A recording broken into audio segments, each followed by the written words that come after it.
Recuerdo hace unos años cuando veía a veces videos en YouTube, sobre todo para complementar lecturas, más o menos en el 2014, que me empezaba a interesar la filosofía, 2013, y veía videos de conferencias sobre distintos, hablaban de distintos autores antiguos, y notaba a veces conferencistas españoles que hablaban, algunos con la E, cuando presentaban al público, gracias a todas, a todos y a todes, y me llamó la atención.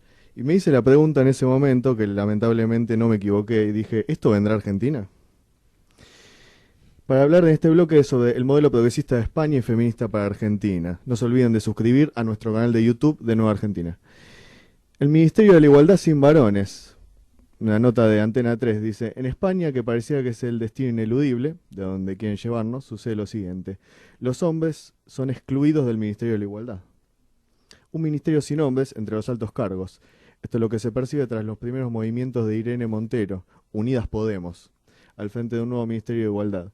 Según el diario La Razón, ya está diseñada la estructura definitiva del departamento y solo aparecen 7 mujeres. La ministra ya lo anunció en su toma de posesión, que iba a ser un ministerio de feminista cargado de memoria.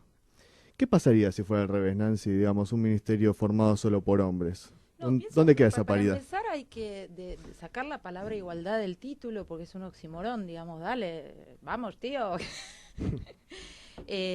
Nada que no tenga porciones igualitarias de algo puede decirse igualdad. Pero bueno, sacando el chiste, sí, efectivamente, acá estamos tomando toda la legislación española y las consecuencias que por lo menos en España hay, por ejemplo, de haber invertido o de haber, digamos, resignado la presunción de inocencia, que es un principio básico del derecho positivo, son muy jodidas, ¿no? Digamos, hay bastante información, por suerte, sobre esto en Internet, pero la proliferación de denuncias falsas, la separación de los hijos de uno de los padres, en general del padre varón, la saturación de los juzgados que reciben un caudal de denuncias enormes de las cuales hay que hacer investigaciones exhaustivas para ver si son verdad o no, pero también como la presunción de inocencia ya prácticamente cayó y las mujeres son interpretadas como seres incapaces de mentir, está generando un descuido de otros sectores. Esto hay varias abogadas y varias activistas españolas que lo denuncian, porque ya tiene muchos años esto. Hay una pensadora que a mí me gusta mucho, que se llama María del Prado Esteban, que Está con analizó Vox, ¿cierto? no tengo ¿No? idea, no creo, porque es anarquista, ella, No está ahí. No, creo que no. no creo que... Me confundí Sí, entonces. lo que sí te puedo decir es que en algún momento se retiró de la vida pública porque era tanto el bullying que le hacían, sobre todo con las redes, viste que el mecanismo que hablábamos de control a partir de internet y qué sé yo, es muy agresivo y No hace bueno, falta que lo hagan autoridades, lo hace la misma persona. Sí. exactamente, entonces sé que ella, bueno, pero su raigambre es anarquista. Ella es historiadora y lo que hizo, digamos, con su obra, básicamente, y también simplificando un montón, es un estudio de los últimos 200 años de historia española y el papel político de las mujeres en cada una de las instancias más importantes de la historia española, por ejemplo, el Esquilachi, bueno, varios hitos en los que las mujeres tuvieron un rol muy activo a la par de los hombres y ella invita a volver a eso. A permutar el victimismo que España asumió con tanto entusiasmo, allá hace 15 años prácticamente, a cambiarlo por una participación activa de las mujeres dentro de la vida social y política del país, como pudo ser en otros momentos. Esto, por supuesto, como tenemos que aclarar siempre, no quita que exista la violencia del hombre contra la mujer, digamos, está descontado que es un problema real, que es un problema que hay que solucionar, pero no se están encontrando los caminos para solucionarlo. ¿Pasa que se busca Porque realmente solucionar esa violencia o solamente desde la propia frustración y resentimiento, echarle la culpa a quien yo considero que es un hombre, digamos. Pareciera que está más cercano a eso el progresismo actualmente. Digamos, de nuevo, yo no puedo hablar por la intención de las personas y pienso que dentro de los movimientos que buscan mejorar la situación de mujeres que son víctimas de la violencia, hay un montón de gente bien intencionada. Solamente puedo juzgar los resultados que veo. Los resultados que veo es que este es un problema que no se está encarando con una perspectiva de clase que sería necesaria más que de género, y que las mujeres pobres que son víctimas de la violencia de género siguen tan jodidas como antes. No cambió eso. Lo, Cuando vine acá, las cifras que el colectivo Ni Una Menos de femicidios manejaba eran unas que siguen sin cambiar, y las mujeres que viven en situaciones, digamos, precarizadas o en barrios de emergencia, en villas, etcétera, siguen igual de jodidas, y además de soportar la violencia de género, en muchos casos también soportan violencia institucional, precarización laboral cuando no desocupación, no tienen vivienda digna, no acceden a la educación, muchas no pueden ni siquiera salir para ir a educarse. Entonces, me parece que por ahí si la perspectiva de género pudiera dar un paso al costado para dar lugar a otras perspectivas que tengan que ver con lo económico, que tengan que ver con ser un habitante de América Latina y no de Europa, ni de Estados Unidos, ni de España, que digamos, estamos copiando un modelo que no funciona en una economía 1000 veces mejor que la nuestra. Y no se nos cae una idea propia. ¿Tenemos realmente que copiar el modelo español? Sí, parece no se puede pensar desde el hoy No acá. podemos generar algo propio. Y si vos vas a las charlas en las que se habla de formarse en perspectiva de género y qué sé yo, no hay mucha, yo por lo menos de lo que he escuchado y conocido, no hay mucha idea propia, ¿viste? Es todo a partir de experiencias hechas en otros lugares que en general no tienen mucho que ver con lo nuestro, ni siquiera, no solo a nivel económico, sino a nivel idiosincrasia, etcétera. Así que bueno. Hace unos pocos meses Vox se había quejado y sacó una propuesta que parece que se aprobó contra el PIN parental. Era que vos, por ejemplo, cuando tu hijo en la escuela le enseñaban ideología de género, vos puedas agarrar y mandar una nota en el cuaderno y decir, quiero que me avisen cuando van a hablar de progresismo y ideología de género para yo retirarme a mi hijo de la escuela. O sea, vos como padre que puedas, digamos, regular esta Ejercer situación. la patria potestad. Pero el gobierno se vuelve contra el PIN parental. Los hijos, comentan, los hijos no pertenecen a los padres de ninguna manera. El gobierno, la coalición del PSO y Unidos Podemos, da sus primeros pasos con la vista puesta en la justicia pese a la aplicación que mencionó en contra. El Ejecutivo está dispuesto a llevar a los tribunales para frenar el PIN parental que contempla implementar el gobierno de Murcia por imposición de Vox. Esta medida contempla que los padres de los alumnos tengan que autorizar de manera previa las asistencia de sus hijos a las actividades celebradas en los colegios, en concreto las que tienen que ver con la identidad de género y LGTB, que hoy por hoy continúa bastante. No podemos pensar de ninguna manera que los hijos pertenecen a los padres. Hablamos de interés del menor, de los derechos constitucionales de los menores. Santiago Abascal de Vox comenta, los hijos no pertenecen a los padres, claro, nuestros hijos pertenecen al PSOE o Podemos, pretenden arrebatar a la familia, a la patria potestad sobre los hijos. Este es un gobierno de perturbadores y totalitarios.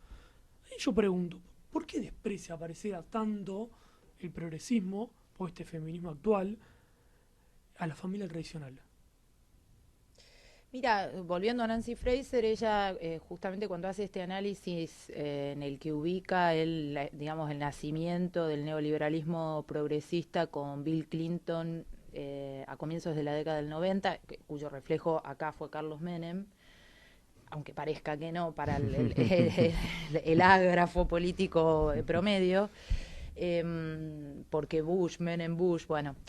Ella dice que, digamos, además del trabajo, los sindicatos, las uniones, ¿no?, en Estados Unidos y qué sé yo, otro blanco de estos movimientos era la familia tradicional, simplemente porque es un eje ordenador de la sociedad que funcionó muy bien como comunidad de consumo, pero el consumo diversificado de los individuos es mucho más rentable que el consumo familiar. El grupo familiar es más barato que el individuo garpando solo. Es una cuestión bastante básica. respecto de estos movimientos como Vox y demás, ahora hay uno en Italia que se llama Vox, pero que no tiene nada que ver con el Vox español, cuyo mentor filosófico es un pensador bastante interesante que se llama Diego Fusaro. Son la reacción, digamos, de nuevo, ¿viste? Es la reacción muchas veces desmedida a ese progresismo para generar, por otro lado, una alternativa que sea reaccionaria, populista, etcétera, etcétera. Lo que no entra en la ecuación del poder de ninguna manera es la persona que quiere ubicarse en el medio de esas cosas o que tome un poco de acá y un poco de allá. Eso es lo que no entra, ¿entendés? Vos podés encolumnarte dentro del el progresismo dialécticamente progresista y de izquierda, pero políticamente de derecha, o podés encolumnarte en un movimiento reaccionario en el sentido de que reacciona al progresismo. Su motor es Sí. la reacción al progresismo, como acá está el antikirchnerismo visceral que odio a Cristina y entonces, ¿viste? Esa cosa ciega que es capaz de defender lo que sea por odio a Cristina o viceversa con odio a Macri. Bueno, en definitiva, lo que no se está aceptando y lo que muestran todas estas noticias que estamos leyendo es el pensamiento propio, el poder tomar algo de un lado y el eclecticismo, ¿viste? Digamos, se habla de diversidad, pero vos tenés que tener un pensamiento único. Si sos mínimamente ecléctico y decís, bueno, a mí me gusta tal idea de la izquierda y tal cuestión de la derecha y puedo, ya estás en problemas porque no estás encolumnado dentro de ninguna etiqueta. También hay una necesidad muy grande de etiquetar a las personas, ¿viste? Sí. Es como un Entre izquierda y mecanismo, derecha siempre, por supuesto. por supuesto. O mil géneros. Exactamente, pero son mecanismos de control. La etiqueta, digamos, ¿qué hacemos cuando le ponemos a un producto una etiqueta? Lo estamos controlando, estamos viendo que no lo roben, que no se cobre más o menos de lo que queremos cobrar. Bueno, con las personas ocurre lo mismo, tenemos que estar etiquetados dentro de algo. Por eso a mí me parece hermoso cuando alguien me dice, no sé si sos de izquierda, sos de derecha, sos peronista, sos fantástico. Si no me podés definir, mejor, porque es lo que garantiza mi libertad. Pasa que lo peor de esta manera, como bien mencionabas, por ejemplo, sucede que uno, el progresismo, las críticas que tiene a la educación, llamémosle patriarcal o machista, uno se las puede aceptar y decís, tenés razón. Claro, el problema es que no lo está Claro, vos decís, solucionando. pero para mí el camino debería ser por este lado, porque también criticaría una parte reaccionaria que no las acepta directamente. Pero lo que termina generando, que uno quizás los alerta de eso, es que, mira, si seguís por este camino, Bolsonaro en Argentina en cualquier momento va a funcionar, va a venir Ese es aquí. el problema que tenemos entre las injerencias de las iglesias evangélicas, otro tema del que no se está hablando para mí lo suficiente. Dejémonos de joder, está Bolsonaro acá nomás, recontrabancado por el evangelismo, que algunas voces empezaron a salir a defender, diciendo cosas falaces y horribles como son los nuevos judíos porque son perseguidos los evangélicos. Eso lo leí, digamos. Bueno, ese es el riesgo, absolutamente. Por eso digo, miremos al interior, miremos a la gente que no está en los grandes, que no vive ni en Rosario, ni en Córdoba, ni en Buenos Aires, ni ya en Mendoza la estoy poniendo aparte después de lo que pasó, pero miremos a esas personas y démonos cuenta de que si seguimos vendiéndoles algo que no los representa, que económicamente no mejora su situación, que no les cuadra por ningún lado y que además incluso se pueden sentir agredidos en sus creencias o qué sé yo, están a expensas del evangelismo y a expensas de un movimiento bolsonarista. Bueno, fíjate, el pueblo salió en Mendoza a la calle. ¿Cuánto falta para que se quiera canalizarlo? Todo eso. Sí, no sé, bueno, ese fue un fenómeno para mí muy importante que tampoco tuvo la repercusión mediática deseada porque es muy incómodo para el poder, y no me refiero al poder de Alberto No, todo en específicamente, general. el poder. No, lo más importante, está atrás. Exactamente, pero bueno, viste, es la prueba de que si vos dejás de lado, pues, digamos, Mendoza, yo viví en Mendoza, no es una sociedad unívoca, o sea, tienen un montón de grietas, tienen un montón de sectores diferentes. No es que el mendocino es medio como el chileno, no. No. Y pudieron dejar todo eso de lado y salir a defender la vida y la cultura, porque el agua es la vida y la cultura. Entonces, yo creo que sería bastante honesto de parte del resto del país decir, bueno, atentis con eso, porque hay cosas que Que nos unen todavía. pueden, claro, Sí. sí, que hay factores aglutinantes, sí. Justamente de eso que no se habló tanto de la marcha, también hay cosas que el feminismo no habla demasiado y que es lo que vamos a hablar en el siguiente bloque, que es qué es lo que el feminismo oculta dentro de lo que dice como discurso. Así que no se olviden de suscribir a nuestro canal de YouTube de Nueva Argentina. Ahora venimos.